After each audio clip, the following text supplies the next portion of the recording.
برادران اسلام و خواتین، مہاراشٹر کے کوکن علاقوں میں بالخصوص رائے گڑھ کے مہاڑ اور رتناگری ضلع کے چپلون اور اس سے متصل دوسرے علاقوں میں بھی سیلاب سے کس قدر اس ہفتے تباہی ہوئی ہے اور حالات کس قدر بد سے بدتر ہیں، اس سے ہم اور آپ سبھی واقف ہیں۔ مجلس اصلاح و تنظیم کا ہمیشہ سے یہ وتیرہ اور طریقہ رہا ہے کہ قدرتی آفات، ناگہانی آفات یا پھر فسادات وغیرہ کے ان مواقع پر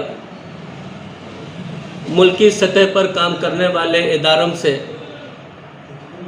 باہم مربوط رہ کر مقدمۃ الجیش کی حیثیت سے مجلس اصلاح و تنظیم نے ہمیشہ اپنا کردار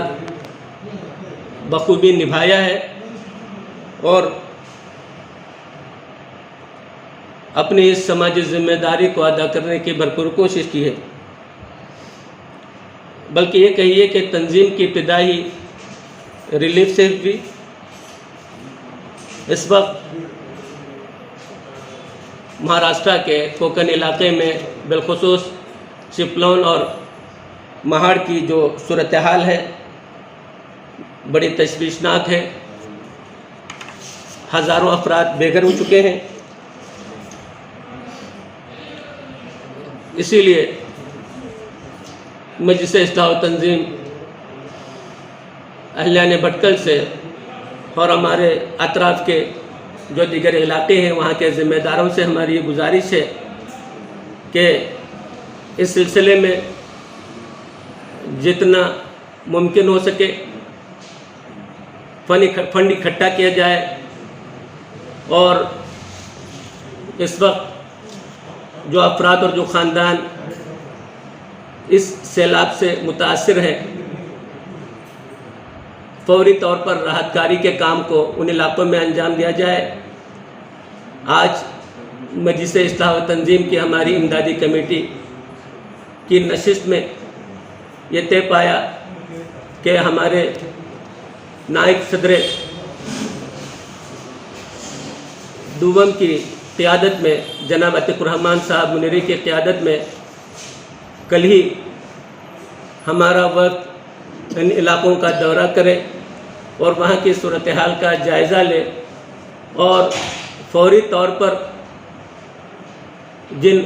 ضروری اشیاء کی ان کو ضرورت ہو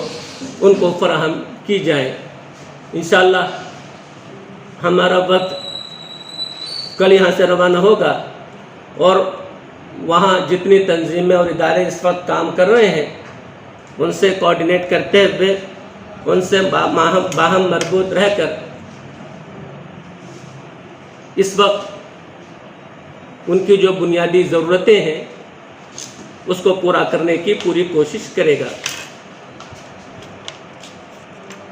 اس کے بعد کا جو مرحلہ ہے ری ہیبلیٹیشن کا مسئلہ ہے، بعض آبادکاری کا مسئلہ ہے، تو ظاہر ہے تو الحمدللہ یہ مجلس اصلاح و تنظیم نے اپنے قیام کے روز اول سے کم و بیش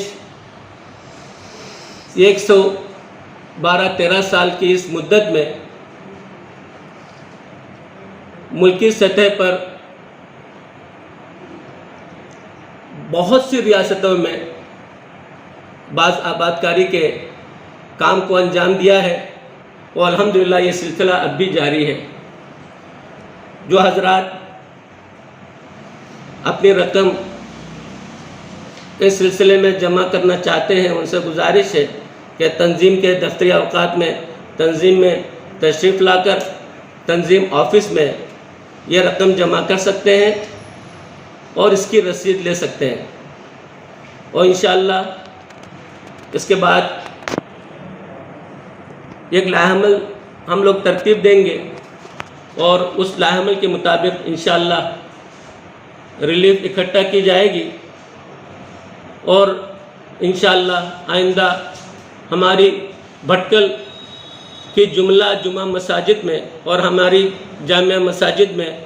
چادر وصولی کا اہتمام کیا جائے گا، اور اس سلسلے میں انشاءاللہ رقم اکٹھا کی جائے گی۔ میں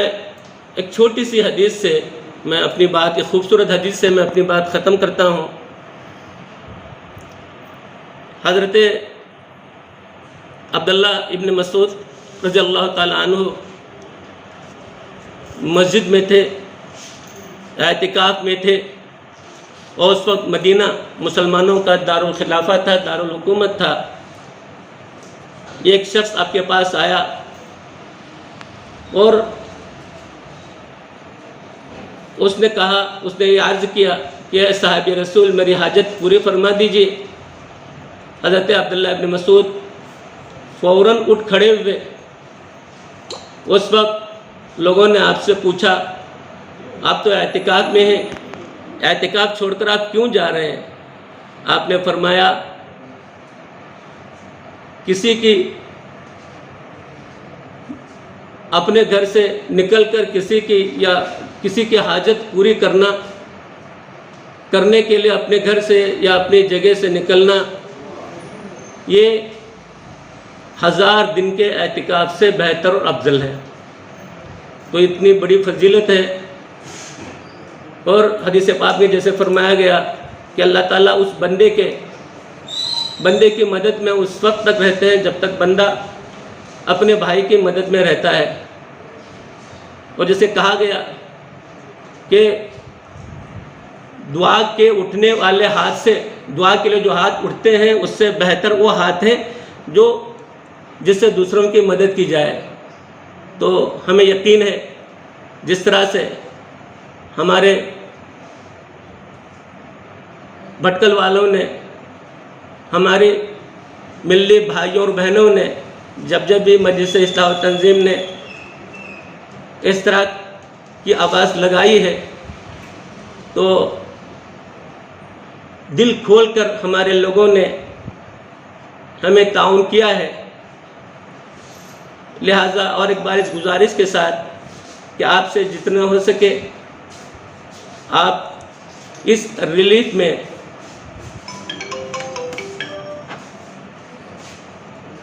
اس فنڈ میں اپنی رقم جمع کیجیے۔ انشاءاللہ امید ہے کہ اللہ تعالیٰ اس کا آپ کو بھرپور اجر دے گا۔ اس سلسلے میں جو ہمارا لائحہ عمل ہم نے ترتیب دیا ہے، اس سلسلے میں مختصراً ہماری امدادی کمیٹی کے کنوینر مولوی یاسر برماور صاحب آپ کے سامنے وہ باتیں پیش کریں گے۔ جزاک۔ اس وقت جو ہے بہت ساری ریلیف کے بارے میں کوکن علاقے کے سیلاب متاثرین کے ریلیف کے لیے اس وقت ہماری نشست منعقد ہوئی مالی امداد کمیٹی کی، لیکن اس کے تحت بہت سے جو اس میدان میں کام کرنے والے اور ہمارے انتظامیہ کی بھی مختلف ممبران انتظامیہ کو بھی اس میں جو ہے بلایا گیا، اور بہت سے جو سوسائٹی کے دیگر افراد جو اس طرح کے کاموں میں دلچسپی رکھتے ہیں ان کو بھی آج یہاں پہ مدعو کیا گیا، اور ایک نشست منعقد ہوئی۔ اس کے بعد ایک وفد، جس طرح سے جنرل سیکریٹری نے کہا، ایک وفد ترتیب دیا گیا ہے۔ وہ وفد انشاءاللہ ان متاثرہ علاقوں کا سروے کر کے آئے گا، اور اس کے بعد انشاءاللہ ہم لوگ اپنے کام کی ترتیب کو آگے بڑھائیں گے۔ اس سے پہلے بہت سارے علاقوں میں کرناٹکا کے سیلاب زدگان کے لیے، حیدرآباد کے سیلاب زدگان کے لیے حال ہی میں جو ہوا تھا، اور مختلف سیلاب اور زلزلے وغیرہ کے موقعوں پر تنظیم سے ریلیف کا کام ہوتا ہے الحمدللہ۔ اس میں ہماری ترتیب یہ ہوتی ہے کہ سب سے پہلے ہم لوگ ایک اعلان کرتے ہیں، جس سے صاحب خیر حضرات کو آپ کے میڈیا والوں کے ذریعے سے میسج دیا جاتا ہے کہ وہ تنظیم کے دفتر اوقات میں اگر اس ریلیف کے کام میں اور ان متاثرین کے امداد کے لیے جو بہت زیادہ جو متاثر ہوئے ہیں اور بہت پریشانی کے عالم میں اس وقت وہاں پر مہاڑ اور چپلون وغیرہ کے علاقے میں لوگ بہت ہی بے بسی کی زندگی گزار رہے ہیں۔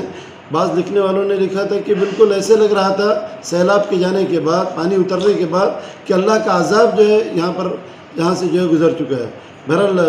اس طرح کے حالات میں وہ ہماری امداد کے بہت مستحق ہیں. ہمارا طریقہ کار جس طرح سے میں نے کہا کہ پہلے ہم لوگ اعلان کرنے کے بعد لوگ جو امداد اپنی پہنچانا چاہتے ہیں، تنظیم ظاہر بات ایک مرکزی ادارہ ہے اور اسی پر لوگوں کا زیادہ اعتماد بھی رہتا ہے، اور لوگ الحمدللہ سابقہ جو ریلیف کے کام ہوئے ہیں ہم اس کے گواہ ہیں، اور سب اس کی جو ہے اس بات کو تسلیم کرتے ہیں کہ الحمدللہ ہماری قوم نے ہمیشہ اس ادارے پر بھی اعتبار کیا ہے، اور ریلیف کے جتنے جب ریلیف کے کام کے لیے دعوت دی گئی ہے، لوگوں کو آواز دی گئی ہے، حالات کسی طرح کے بھی ہوں، خاص کر کے پینڈیمک کے جو تقریباً 2 سال سے جو حالات چل رہے ہیں اس دوران میں حیدرآباد ریلیف کا معاملہ ہوا، لیکن الحمدللہ توقع سے زیادہ لوگوں نے اس میں حصہ لیا اور ان متاثرین کی ریلیف کا کام ہوا. اب یہاں پر بھی ہم لوگ اسی طریقے پر کام کریں گے انشاءاللہ. جمعہ مساجد میں چادر کے ذریعے سے ابھی اگلے جمعے کو انشاءاللہ پوری جمعہ اور جامع مساجد میں چادر وصولی کا اہتمام ہوگا، اور اس کے بعد انشاءاللہ پھر منکی اور مڑیشور کے جو علاقے ہیں وہاں کے لوگوں سے بھی ہم گزارش کرتے ہیں، اور ہمیشہ ان لوگوں کا ہمارے ساتھ تعاون رہتا ہے. وہ ایک اچھے خاصی رقم تنظیم کے ریلیف فنڈ میں جمع کرتے ہیں اور وہ فنڈ انشاءاللہ متاثرین کو پہنچایا جائے گا. اس کے بعد پھر اگر ضرورت محسوس ہوئی تو آئندہ پھر ایک جمعہ جو ہے ہم اس کام کو دہراتے ہیں تاکہ کچھ بچے ہوئے لوگ ہوں تو ان کو جو ہے ان کی بھی جو ہے امداد ہمیں حاصل ہو. اور جمعے سے پہلے انشاءاللہ ہماری سوشل میڈیا کے ذریعے اور آپ جو مقامی میڈیا ہیں ان کے ذریعے انشاءاللہ اس پیغام کو عام کیا جائے گا کہ ہم چادر وصولی کا اہتمام کرنے والے ہیں. تو مسجدوں کے ذمہ داروں کو بھی انشاءاللہ اس کی طرف متوجہ کیا جائے گا، اور محلے کے نوجوانوں کو اور مساجد کے ذمہ داران کو، مساجد کمیٹی کے ذمہ داران کو، اور ہمارے اسپورٹس سینٹرز اور فیڈریشن وغیرہ کے جو لوگ ہیں جو ہر علاقے میں پھیلے ہوئے ہیں ان کا بھی ہمارے ساتھ تعاون رہتا ہے الحمدللہ، اور تماموں کے تعاون سے یہ کام اچھی طریقے سے انجام دیا جاتا ہے. تو بس یہ چند باتیں تھیں. انشاءاللہ کام جب آگے بڑھے گا تو پھر کچھ گزارشات ہوں، کچھ اپیل وغیرہ ہو تنظیم کی طرف سے تو انشاءاللہ آپ کے توسط سے سوشل میڈیا کے ذریعے انشاءاللہ ہم عوام سے رابطے میں رہیں گے، اور ہم امید کرتے ہیں کہ انشاءاللہ سابقہ ریلیف کی اس سے بھی بڑھ کر جو ہے اس ریلیف میں لوگ اپنا تن من دھن انشاءاللہ لگائیں گے اور لوگوں کی امداد کا کام ہوگا. جو ہے سیفلی ان کو دوسری جگہ پر منتقل کرنا تھا، یعنی محفوظ جگہوں پر. اب الحمدللہ فرسٹ فیز پر جو ہے یہ کام ہو چکا ہے. اب ایک دوسرے کہ ان کے لیے اناج اور ضروری اشیاء کی سپلائی کا مسئلہ تھا، فراہم کرنے کا مسئلہ تھا، وہ بھی ہمارے ذمہ داروں سے، وہاں کے ذمہ داروں سے ہماری گفتگو چل رہی ہے. اس وقت اس کی وہ کہہ رہے ہیں کہ کوئی خاص ضرورت نہیں ہے، تو انشاءاللہ الحمدللہ وافر مقدار میں اس وقت ان کے پاس جو غذائی جو ہے چیزیں سامان موجود ہے. اب کہہ رہے ہیں کہ اب ان کا کام یہ ہے کہ وہاں سے اس کو جو ہے صاف صفائی کا کام اس وقت چل رہا ہے. اب اس کے بعد وہاں کے جیسے آپ نے کہا بنیادی جو ضرورت ہے جیسے بلینکٹس ہیں یا جیسے چادر وغیرہ ہیں تو رضائیاں وغیرہ ہیں، تو انشاءاللہ ہماری کوشش ہوگی جو ہمارا کل یہاں سے وقت روانہ ہو رہا ہے ہمیں جتنے مہیا ہوں 2000 یا 3000 4000 چادریں اور اس طرح کی جو چیزیں جتنی بھی ہمیں وہی مہیا ہوں انشاءاللہ ہم وہاں پر جو ان کو مہیا کرنے کی انشاءاللہ بھرپور کوشش کریں گے. اور آپ نے بتایا کہ ماہار اور ٹکرن جائیں گے، لیکن کمٹا سے اس طرح نقصان ہوا ہے، انکولا میں بھی نقصان ہوا ہے. اس کمٹا اس طرح کے یہاں کے ہمارے جو قریبی جو علاقے ہیں، یہاں تک کہ ہمارے بھٹکل کے بارے میں بھی ہم نے سنا اور ہم خود وہاں گئے تھے کہ بہرحال تو اور چوتنی وغیرہ، اور یہاں کے جو کمٹا کے جو ہے علاقوں میں، ساحلی علاقوں میں بعض جگہوں پہ وہاں پہ کچھ متاثر ہوئے ہیں کچھ خاندان. تو اس سلسلے میں ہم نے یہ بھی طے کیا ہے کہ ہمارے امدادی کمیٹی کی طرف سے ہمارے ذمہ دار انشاءاللہ 2-3 دنوں کے اندر وہاں کا دورہ کریں گے، وہاں کی صورتحال کا جائزہ لیں گے، اور اس سلسلے میں اگر جو کچھ فوری امداد وغیرہ کی اگر ضرورت ہو تو انشاءاللہ اس سلسلے میں وہ اقدامات کریں گے. اس لیے کہ جیسے میں نے میری گفتگو میں کہا کہ تنظیم کی ایک روایت ہے، اور تنظیم کی جو ہے ابتدا ہی کا قیام ریلیف کام سے ہوا تھا. اب اور تنظیم کی ایک سلسلہ تاریخ ہے ہندوستان کے مختلف ریاستوں میں، یہاں تک کہ کشمیر تک جب وہاں کے جب حالات جب خراب تھے، جب ریلیف کا جب مسئلہ تھا آج سے 6 سال پہلے، وہاں پر بھی الحمدللہ تنظیم کے نام سے ایک ریزیڈینشیل بلاک یعنی رہائشی جو ہے ایک بلاک بنایا گیا ہے، چاہے بیجاپور ہو، چاہے باگل کوٹ ہو، چاہے ابھی حال ہی میں وائناڈ ہو، دلی ہو، اتر پردیش ہو، اور اس طرح کے بہت سے علاقوں میں، مہاراشٹر میں مجلس استعمال تنظیم نے الحمدللہ وہاں پہ رہائشی بلاک بنائے ہیں. اور ہم لوگ ایسا کرتے ہیں چونکہ پروجیکٹ بڑا ہوتا ہے تو ہماری جو ملی تنظیمیں جو نیشنل لیول پر ملکی سطح پر جو کام کرتی ہیں جیسے جمعیت العلماء ہے، جماعت اسلامی وغیرہ ہے، ان تنظیموں سے ہم لوگ مربوط رہ کر کے ہم ان کے ساتھ کام کرتے ہیں۔ اس طرح کا پروگرام یہاں پر بھی ہونے والا ہے چکلوں اور مہاڑ میں بھی اس طرح انشاءاللہ کوشش ہوگی۔ وہاں سب سے پہلے جب ہمارا جو وقت جائے گا وہاں پہ الحمدللہ وہاں پہ ایک ادارہ ہے، یہ ایک دردمندان انجمن تعلیم و ترقی کے نام سے جناب رفیق صاحب ہیں اور ہمارے مولانا ارشد صاحب وغیرہ باقی دیگر ذمہ دار وغیرہ ہیں جو ہم سے مسلسل رابطے میں ہیں۔ تو آج ہم نے ان سے گفتگو کی ہے، تو ان سے وہاں کے جو مقامی جو ادارے ہیں ان سے انشاءاللہ مربوط رہ کر کے جائزے کے بعد انشاءاللہ پھر اس میں ہماری مجلس اصلاح و تنظیم کی ہماری انتظامیہ نشست میں جائزاتی رپورٹ آنے کے بعد اس سلسلے میں ہم فیصلہ لیں گے انشاءاللہ۔ اور ایک بات آپ سے یہ کہنی ہے، ہمارے دیگر اداروں سے انفرادی طور پر بھی اور ہماری جو چھوٹی چھوٹی تنظیمیں وغیرہ یہاں پہ جو کام کرنا چاہتی ہیں، ہمارے ان سبوں سے گزارش یہ ہے کہ آپ مجلس اصلاح و تنظیم سے مربوط رہ کر کے آپ اس کام کو انجام دیں۔ اس سے کہ مجلس اصلاح و تنظیم یہاں کا ایک سماجی مرکزی ادارہ ہے اور خوبصورتی اسی میں ہے کہ اپنے ایک مرکزی ادارے کے ساتھ ہم لوگ مربوط رہتے ہوئے متحد ہو کر یہ ایک طاقت بن کر اور ایک منظم ایک میکانزم اور لائحہ عمل کے تحت جو ہم اس طرح کے کاموں کو انجام دیں، یہ ہماری گزارش ہے۔